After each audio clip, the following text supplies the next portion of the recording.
The 2500 mistake that shattered a life. The gavel's sharp crack echoes through the hushed, tense courtroom, a sound as final and unforgiving as the screech of tires on asphalt that brought these two women here. Their fates now resting in the hands of the one woman whose name alone commands a unique blend of fear and respect, Judge Judy. This isn't just a story about a fender bender. It is a deep, emotional excavation of a single, catastrophic moment on a seemingly ordinary evening, a moment that spiraled into a vortex of accusations, shattered trust, and a desperate, bitter struggle for truth and justice, where every word spoken is weighed against the heavy burden of proof and the stark reality of irreversible consequences. On one side of this legal battlefield stands the plaintiff, a woman named Megan Terrazone, her posture rigid, her eyes shimmering with a mixture of defiance and a profound, soul-deep weariness, clinging to the memory of her prized possession, her 2001 black Volkswagen Jetta, a car she had owned since 2008, a reliable companion through a decade of her life's journeys now lost. Opposite her, radiating a nervous, defensive energy, is the defendant, Isabella Salazar, who, just one day, one single, fateful day, without the protective shield of active liability coverage, found herself at the heart of a storm that would threaten to drown her in financial and emotional ruin, all because of her 2003 Chevy Tahoe, a vehicle she had purchased for the seemingly modest sum of $2,500 in cash just 6 months prior, a purchase that would become the most expensive of her life.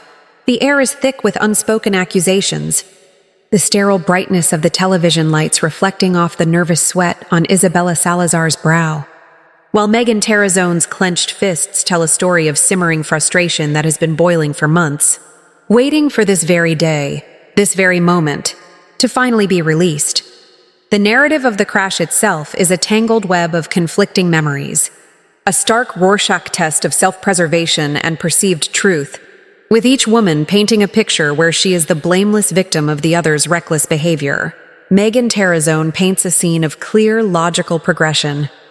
She was on her evening commute home, her mind perhaps drifting to the comforts awaiting her, when she approached a busy intersection. She had a green light, a clear signal of permission and safety. She was executing a simple legal left turn, her Jetta easing into the maneuver, her hands steady on the wheel.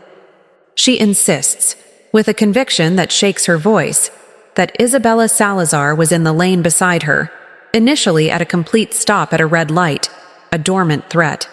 Then, in a heartbeat, the scene exploded into chaos. According to Megan, Isabella's massive Tahoe suddenly bolted, lurching forward like a predator to cut directly in front of her, a monstrous metal beast violating her space, giving her zero reaction time, not a single second to even touch the brake pedal before the sickening, crunching impact connected not bumper to bumper, but on the side of her faithful Jetta, a brutal, sidelong blow that screamed of impatience and a dangerous gamble to beat the changing light.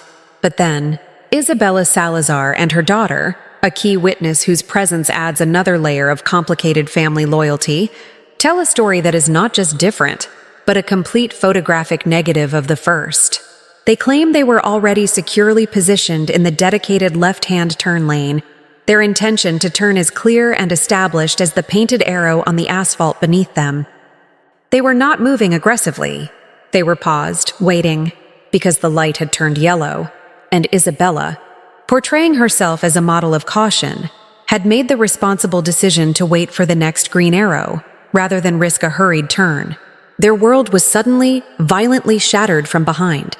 The force they describe was not a sidelong scrape, but a powerful, jarring rear-end collision, an impact so violent that it felt like an explosion, causing their heavy Tahoe to shudder and, in an almost surreal detail, bounce and spin, ultimately coming to rest perched awkwardly on the traffic island, a testament to the sheer, brutal physics of the impact. Isabella's daughter, her voice trembling with the raw, fresh emotion of the memory, adds a chilling sensory detail. She had time, in the slow-motion horror of the moment, to turn her head and see Megan's damaged car, through the rear window, already stranded on that same island, a bizarre and confusing tableau that defied her own understanding of how the collision could have possibly occurred. Enter the wild card, the independent eye, the plaintiff's witness, a woman named Eleanor Goss. Eleanor is the stranger in the equation, the neutral party with nothing to gain and no prior relationship to either Megan Terrazone or Isabella Salazar. She was simply there, an accidental audience to the drama, her own yellow vehicle a silent sentinel at the intersection. Her testimony is meant to be the compass that points to true north, the objective reality that cuts through the fog of subjective memory. And her account lands with the force of a verdict, squarely supporting Megan Terrazone's version of events. She places Isabella Salazar's blue Tahoe not in the turn lane, but in the through lane.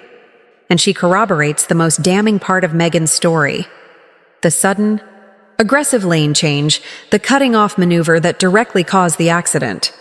A chuckle escapes Eleanor Goss as she confirms this, a nervous, almost disbelieving sound, as if the recklessness she witnessed was so blatant it remains hard to comprehend. This chuckle ignites a fire in Isabella Salazar, who can no longer contain herself, blurting out, "She's lying." A desperate, explosive outburst that earns her the full, withering force of Judge Judy's legendary impatience.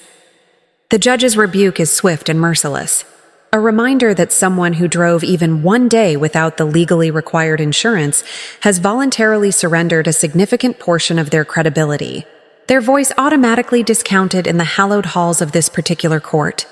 The suspense deepens as Judge Judy, a master detective of human nature and traffic law, begins to dissect the motives and the geography of the moment.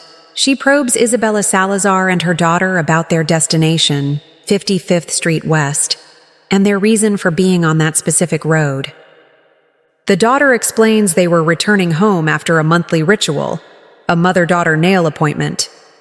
This mundane, almost intimate detail creates a stark, heartbreaking contrast with the legal battle now consuming them.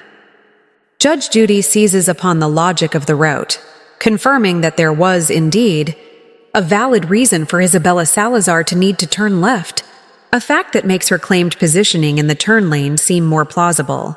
But then, with the precision of a surgeon, she turns this logic against them.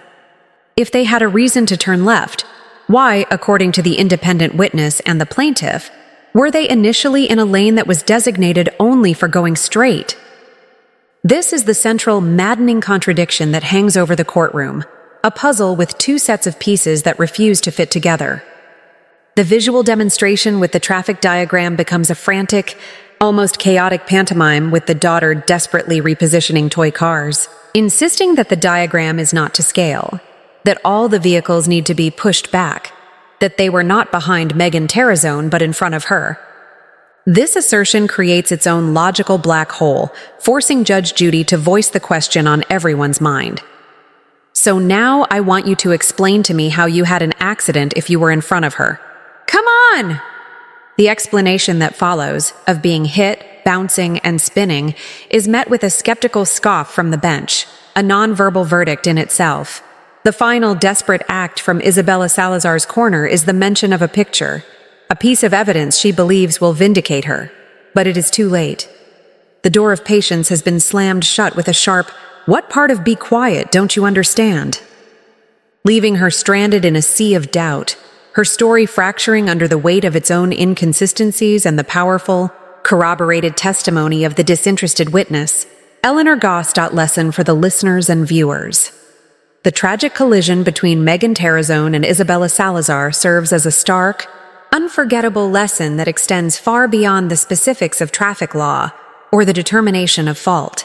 It is a brutal reminder of how a single, seemingly small oversight, like letting your insurance lapse for just one day, a $2,500 gamble, can unleash a domino effect of life-altering consequences, dragging you into a vortex of legal fees, personal stress, and potentially crippling financial liability that can haunt you for years. It teaches us that our vehicles are not just tools of convenience, but potentially lethal weapons, and that the privilege of driving comes with the non-negotiable responsibility of being perpetually protected, because accidents are, by their very nature, unplanned and unforgiving.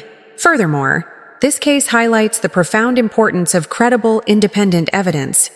Without the testimony of Eleanor Goss, the neutral witness, the case could have devolved into an unsolvable he said, she said scenario. Ultimately, this story is a cautionary tale about the fragility of our daily lives, where a routine commute, a moment of impatience, or a simple administrative error can collide to shatter stability, proving that the cost of negligence is always infinitely higher than the price of responsibility. Let the echoes of this crash be a warning you hear every time you turn the key in your ignition.